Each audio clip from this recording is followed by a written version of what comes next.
I request Sri K.T. Ramarao garu. Speaker sir,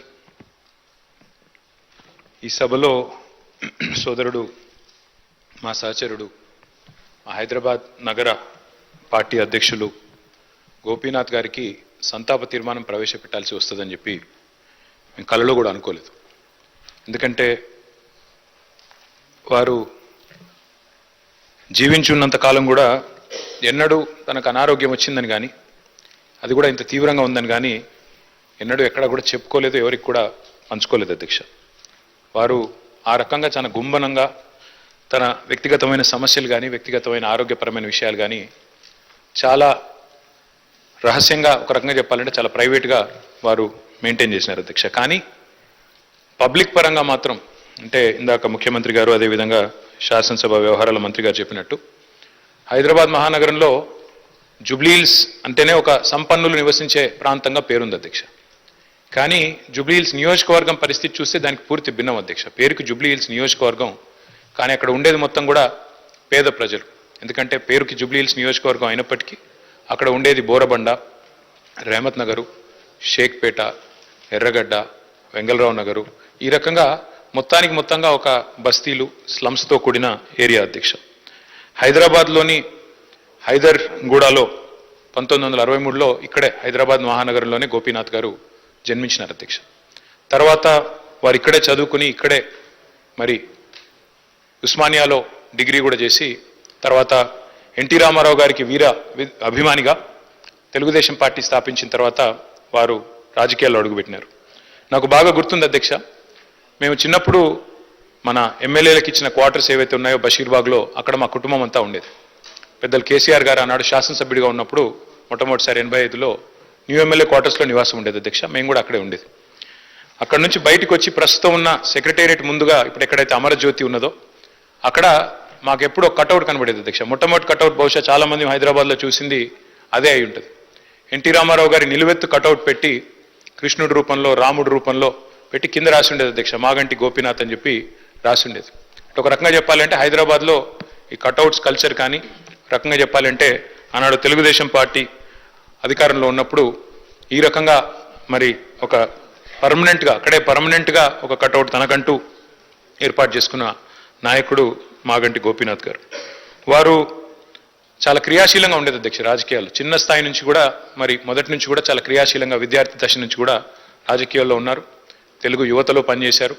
ఒక party, ఒక నాయకుడిని నమ్ముకుంటే చివరిదాకా వారు ఒకసారి ఎన్టీ రామారావు గారి నాయకత్వంలో నడిచారు. తర్వాత తెలుగుదేశం పార్టీ ఇక్కడ నుంచి మాయమైన తర్వాత వారు కేసీఆర్ గారితో కలిసి మరి కష్టం వచ్చినా నష్టం వచ్చినా మరి 2 సార్లు కేసీఆర్ గారి నాయకత్వంలో ఎమ్మెల్యేగా గెలిచి మొదటిసారి ఎన్టీ రామారావు గారి పార్టీ తెలుగుదేశం పార్టీలో 14లో ఆనాడు మరి గెలిచి తర్వాత మరి టీఆర్ఎస్ నుండి కూడా 2 సార్లు ఎమ్మెల్యే అయినారు అధ్యక్ష.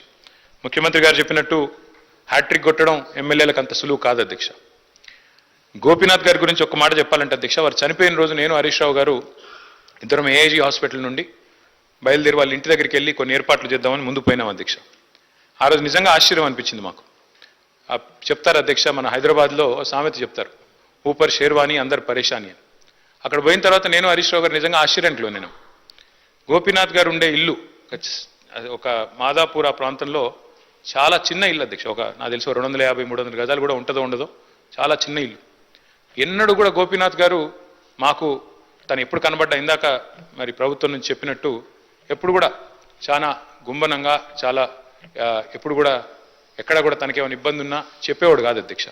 అక్కడ పోయిన చూసిన తర్వాత వాళ్ళ 3 పిల్లలు, అక్షర, దిశిర, వాత్సల్య, 3 పిల్లలు అధ్యక్ష. ఇంకా చిన్న పిల్లలు 20, 21, 22 ఏళ్ళు ఉంటాయి. ఎవరు కూడా ఇంకా పెళ్ళి అవ్వలేదు, సెటిల్ అవ్వలేదు. వాళ్ళని చూసి బాధపడ్డాం. తర్వాత ఇల్లు చూసి కూడా బాధపడ్డాం, ఇట్లా ఉన్నారా ఈయన ఇన్ని రోజుల్లో. ఎందుకంటే ఎప్పుడు ఏ ఫంక్షన్ వచ్చినా బాగా లావిష్గా ఖర్చు పెట్టేటోడు అధ్యక్ష. ఊపర్ షేర్వాణి అందరు పరేషాన్ ఎందుకన్నా అంటే ఎక్కడ కూడా ఏంటంటే తెలియనియలే మాకు ఈ కష్టం ఉందని కానీ ఇంకోటని కానీ.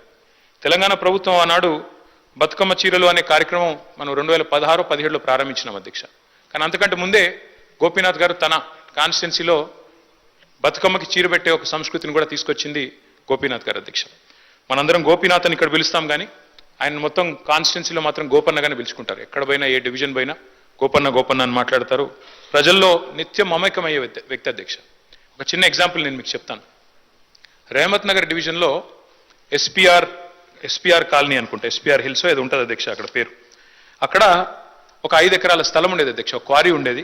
ఆ క్వారీ మొత్తం అయిపోయింది, దాని క్వారీ అంతా కూడా ఎక్స్కవేషన్ అయిపోయింది.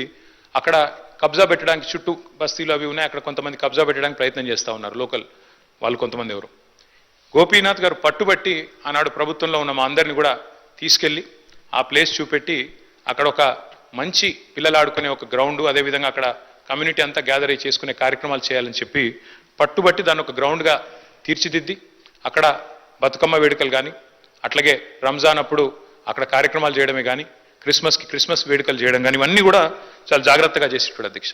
దాంతోపాటు అధ్యక్ష వారు మరి బతికినంత కాలం ఒక మాస్ లీడర్గా ప్రజల మధ్యనే ఉంటూ ఎప్పటికప్పుడు డైనమిక్గా తిరుగుతూ అర్ధరాత్రి సమస్య వచ్చినా అపరాత్రి సమస్య వచ్చినా అధికారులను వెంటనే సంప్రదించి పనులు చేసి పెట్టే ఒక మంచి మనస్తత్వం ఉన్న నాయకుడు అధ్యక్ష.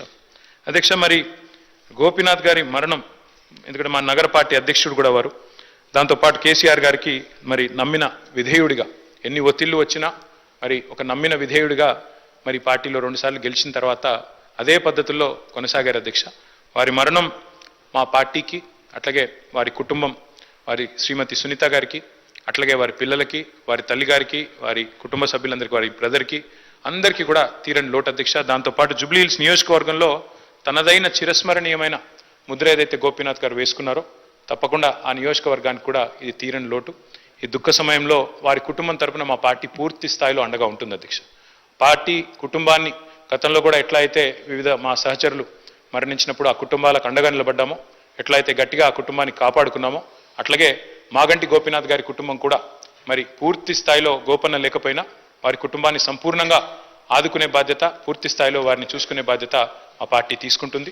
మరి ఈరోజు శాసనసభలో వారి సంతాప తీర్మానంలో ప్రసంగించే అవకాశం రావడం విషయంలో బాధను వ్యక్తం చేస్తూ ఈ శోకాతప్త సమయంలో వారి కుటుంబానికి, అదేవిధంగా వారి అభిమానులకి, అదేవిధంగా కార్యకర్తలకు కూడా వారికి మనోధైర్యం భగవంతుడు ప్రసాదించాలని కోరుకుంటూ తమరికి ధన్యవాదాలు.